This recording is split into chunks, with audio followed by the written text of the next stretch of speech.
रायगड, महाराष्ट्रासह देश विदेशातील ताज्या बातम्या पाहण्यासाठी मॅक्स इंडिया लाईव्ह चॅनलला सबस्क्राईब करा आणि बेल आयकॉन दाबायला विसरू नका.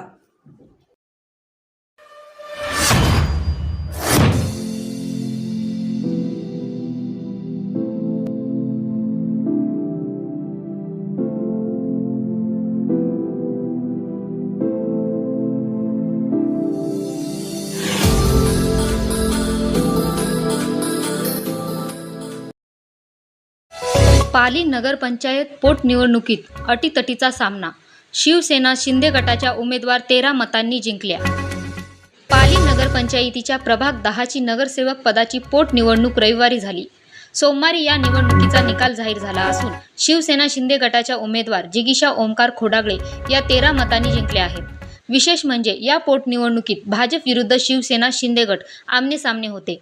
दोन्ही उमेदवारांमध्ये अटीतटीचा सामना झाला. भाजपच्या अयोध्या सुशील शिंदे यांचा अवघ्या 13 मतांनी पराभव झाला. एकूण 328 मतदान झाले. त्यामध्ये शिवसेनेच्या शिंदेगट जिगीषा ओंकार खोडागळे यांना 169 मते मिळाली, तर भाजपच्या अयोध्या सुशील शिंदे 156 मते मिळाली आणि नोटा 3 पडले.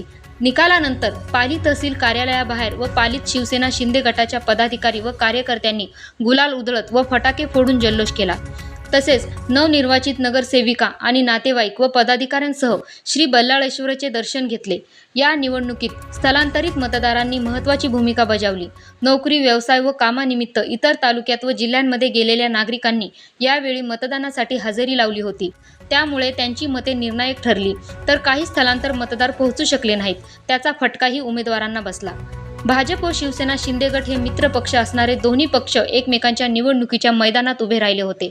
केंद्र व राज्यात एकत्रित सत्तेत असतानाही भाजप व शिवसेना शिंदे गट मात्र नगरपंचायतीच्या निवडणुकीसाठी एकमेकांविरोधात लढले. भाजप व शिवसेनेमध्येच ही दुरंगी लढत झाली. शिवाय शेकाप पक्षाच्या काही पदाधिकारी व कार्यकर्त्यांनी देखील शिवसेना शिंदे गटाला छुपे सहकार्य केले गेल्याचे बोलले जात आहे. त्यामुळे शेकापचे निष्ठावंत पदाधिकारी व कार्यकर्ते नाराज आहेत. मात्र असे असले तरी पक्षापेक्षा स्थानिक पातळीवर वेगळी गणिते पाहायला मिळतात असे बोलले जात आहे.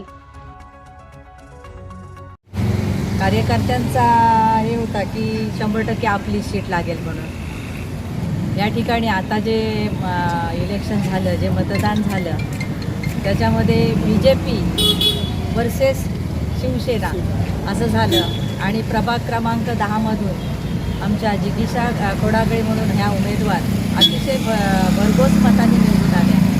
कारण कार्यकर्त्यांना आणि मतदारांना नक्की आत्मविश्वास होता की त्यांचं एकंदरीत जो समाजाच्या प्रती असलेला ओढा आणि सहभाग, कारण आताच मी ऐकलं त्यांचे पतिराज यांच्याकडे देवस्थानची हे आहे गुरवकी म्हणून, तर त्या निमित्ताने त्या माध्यमातून लोकसंपर्क हा जास्तीत जास्त होता की या ठिकाणी जिगीषाला आणि आमच्या ह्या नगरपालिकेच्या नगराध्यक्ष शेळके मॅडम या सुद्धा महिला नगराध्यक्ष आहेत आणि सगळं बघितलं तर सगळे अगदी तरुण या ठिकाणी या महिला आहेत. मी एवढंच सांगेन की पाली हे एक गणपती संस्थान आहे आणि अधिकाधिक पर्यटक कसे आकर्षिले जातील या माध्यमातून एक एक पावलं उचलली पाहिजे.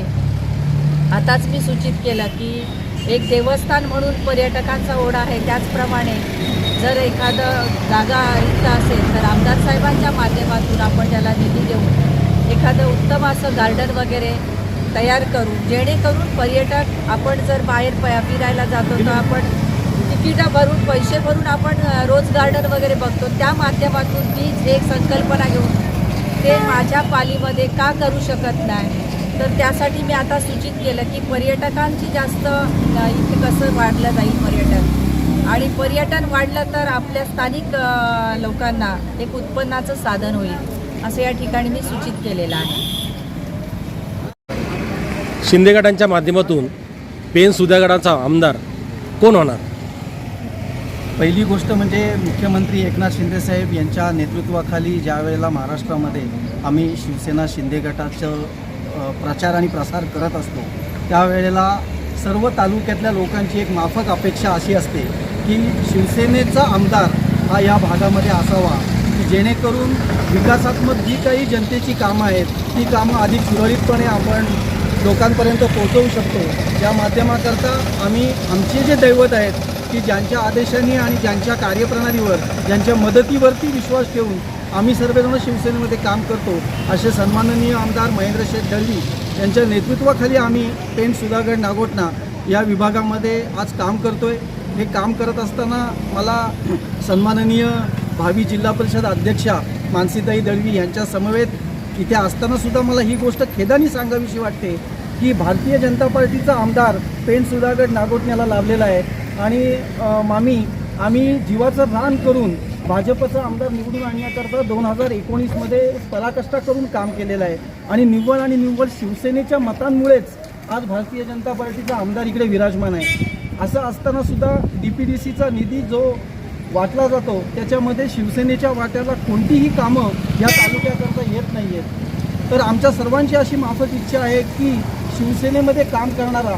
की ज्याचं पेणमध्ये स्वतःचं घर आहे, पेणमध्ये त्याचं सामाजिक कार्य आहे, राजकीय कार्य आहे, मामांचा आणि मामींचा आशीर्वाद ज्याच्या डोक्यावर आहे आणि आमच्या सुधागडमध्ये सगळ्यांना हवाहवासा वाटणारा असा संजय म्हात्रे याला पेण सुधागड नागोठण्याची शिवसेना शिंदे गटाची आमदारकीचं तिकीट मिळावं. मला माहिती आहे की युतीचा धर्म हा तुम्हालासुद्धा पाळावा लागणार आहे आणि तुम्ही आदेश दिल्यानंतर आम्हालासुद्धा पाळावा लागणार आहे. पण तो युतीचा धर्म आम्ही फक्त एकतर्फी शिवसेनेने पाळून चालणार नाही आहे.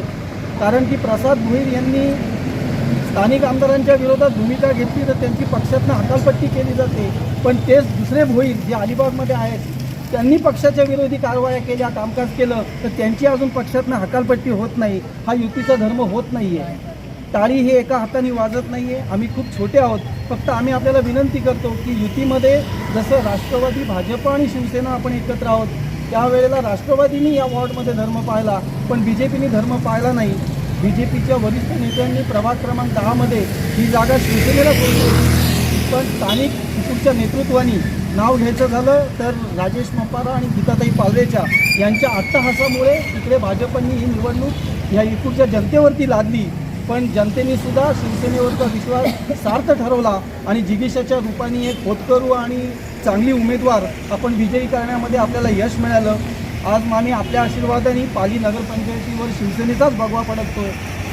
2.5 वर्षाचा काळ संपलेला आहे. आपण पालीमध्ये येता पालीमध्ये आगमन केलं आणि नवीन GR आज पारित झालेला आहे की 2.5 वर्षाचा जो नगराध्यक्षाचा काळ होता तो काळ आता 2.5 वर्षाऐवजी 5 वर्ष करण्यात आलेला आहे.